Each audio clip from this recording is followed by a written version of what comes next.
I usually don't even look at these bonsai, but sometimes it's good to take a look.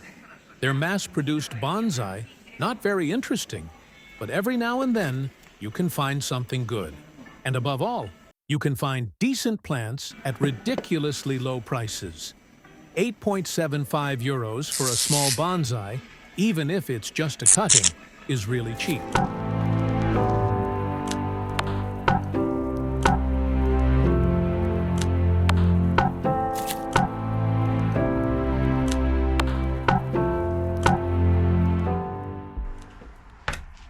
Of course, with a cutting like this, you could always make an air layer. It's not difficult. But for 8 euros and 75 cents, pot included, it's really worth it. The first thing to do, in this case, is to repot it, because these mass-produced bonsai are all planted in peat, a soil completely unsuitable for their cultivation.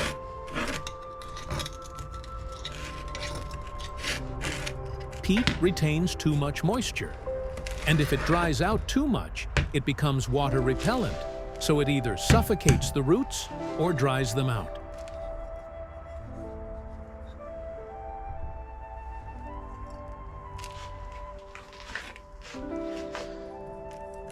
Also, such a compact soil doesn't allow fine root growth. It only produces long roots, which are useless for bonsai cultivation. It's always a job that may look boring, but it's extremely relaxing to do.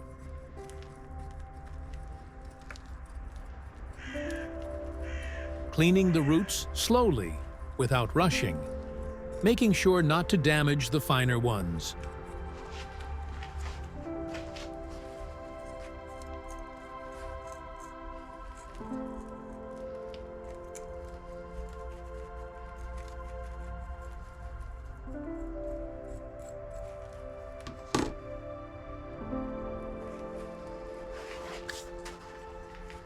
A chopstick is perfect for this task. By the way, now that I've uncovered it, I can see this little cutting has a nice base. The base flares nicely, so it'll become an interesting little tree.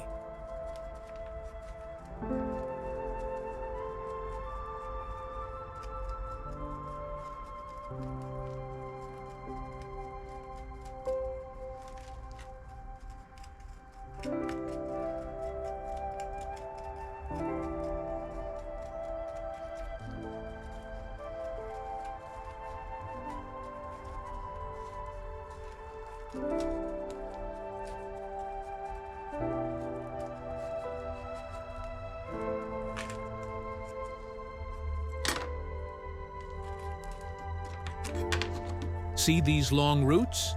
They're caused by poor soil. They're tap roots the plant makes to search for nutrients deeper down.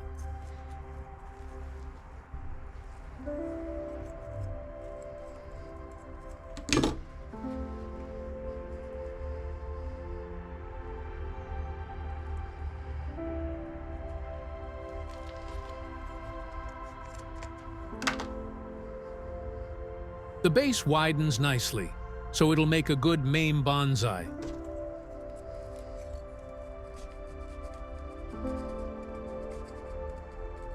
I'll probably shorten it later, but for now, I'll just clean the roots.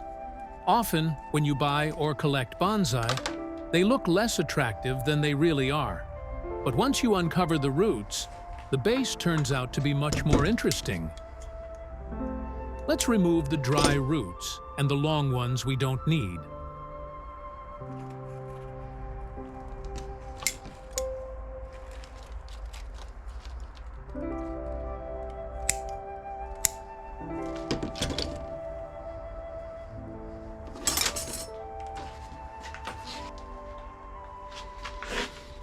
This pot would be perfect, but the plant is still a bit weak. Before putting it in such a small pot, I'd rather let it grow.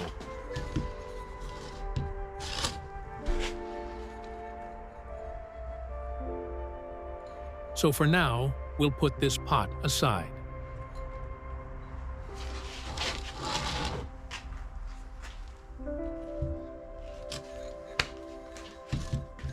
So let's get this other pot ready. It's still a nice one, even if it's not perfect. Even though it's a bit too big for this kind of plant.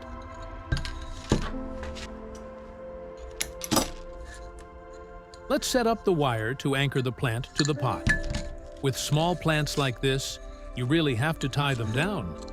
Otherwise, every time they move, they snap the roots. And then they stop making fine roots. A bit of pumice at the bottom for drainage.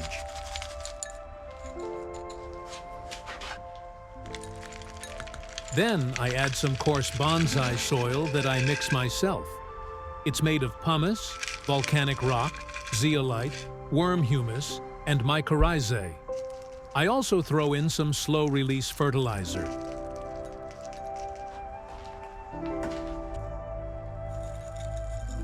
Then a finer mix: coconut fiber, sand, fine lava rock, and vermiculite.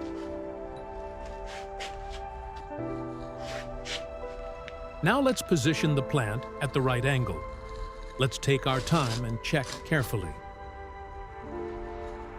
This curve going forward works nicely as the apex. On the other side, it's too thick, so later it'll need to be cut.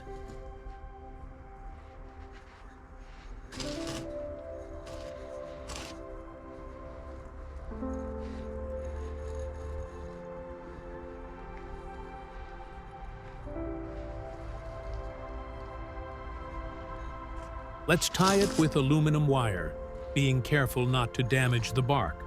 Just the right pressure, not too tight.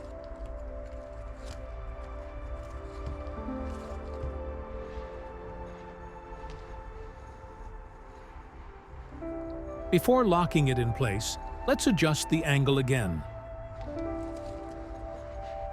The first turns of the wire I always do by hand. Let's make sure all the roots are inside the pot.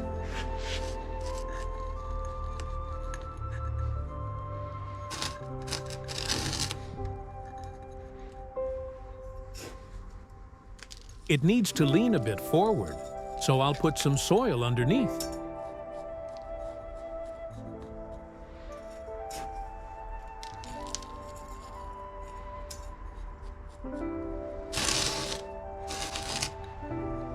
That looks about right.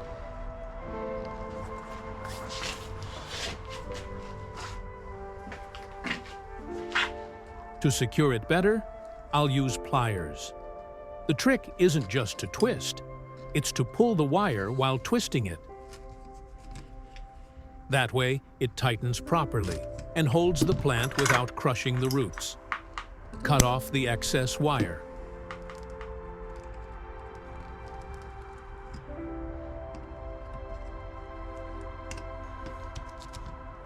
And tuck it inside so it doesn't show.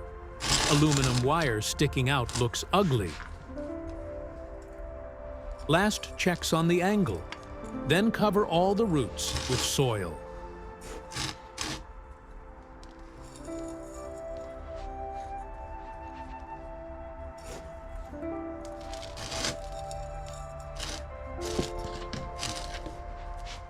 This is another one of those jobs that look boring, but are so relaxing to do. We need to make sure the soil gets between the roots, so there are no empty pockets or air gaps. Though honestly, after a few waterings, the soil settles on its own. Air pockets are rarely a real issue. Poking the soil with chopsticks is more therapy for us than help for the plant, really.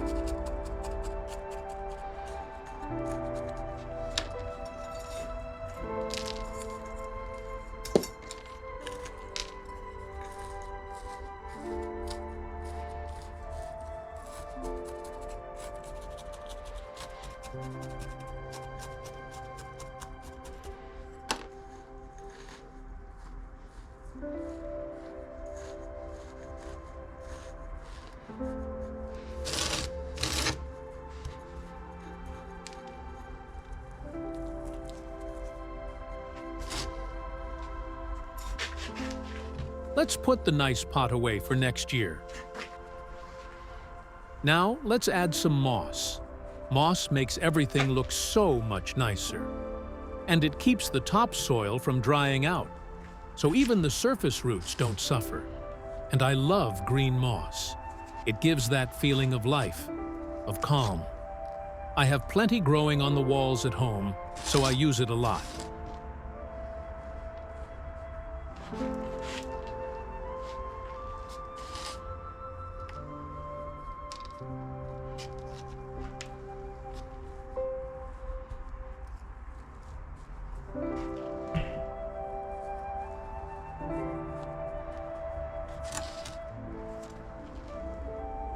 Let's cover the whole pot.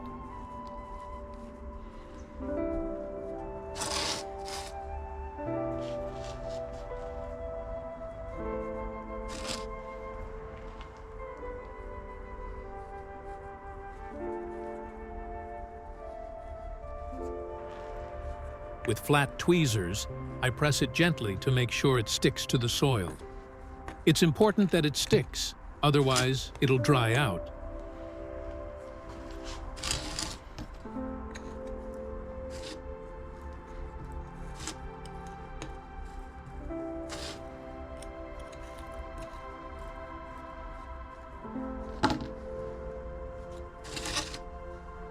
There we go.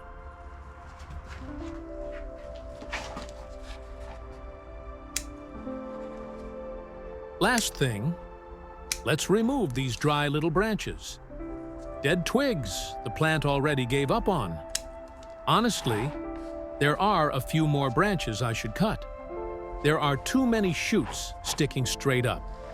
Like this one here, it really needs trimming. But the plant doesn't have many leaves right now. I don't want to stress it out.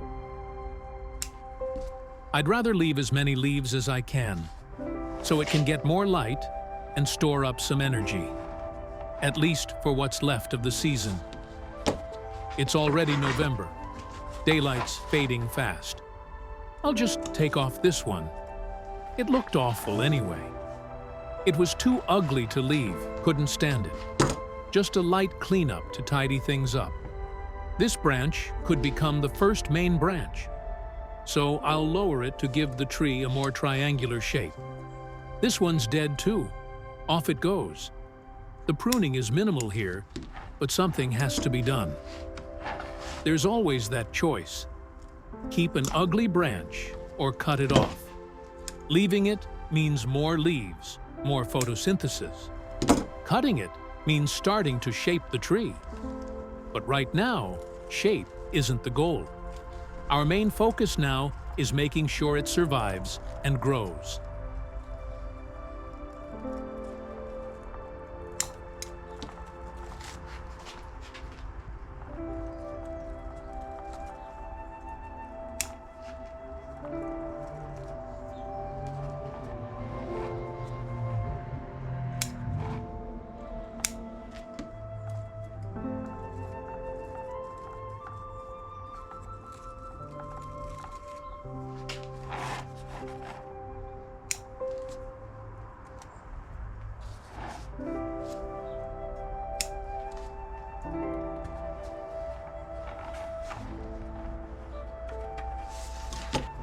A bit of aluminum wire just to bend it slightly.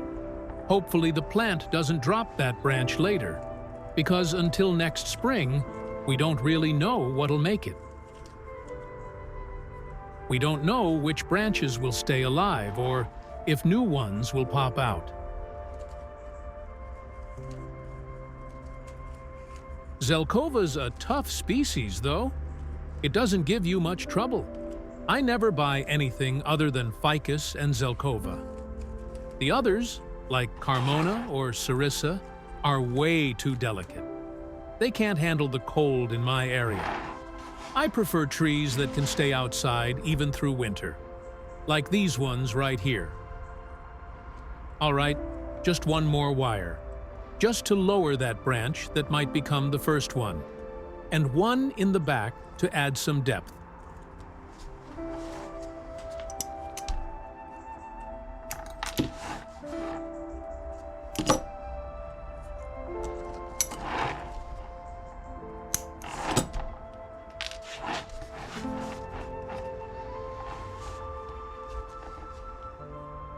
A slight bend makes it look more natural.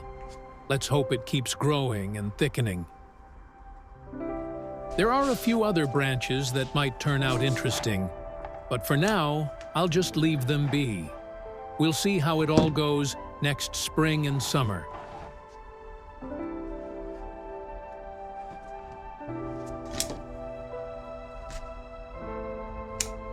That's our little tree all done.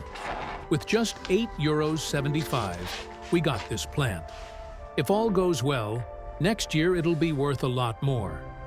Though obviously, bonsai isn't about money. It's about personal joy, the quiet pleasure of growing something. Thanks for hanging out with me. See you next time.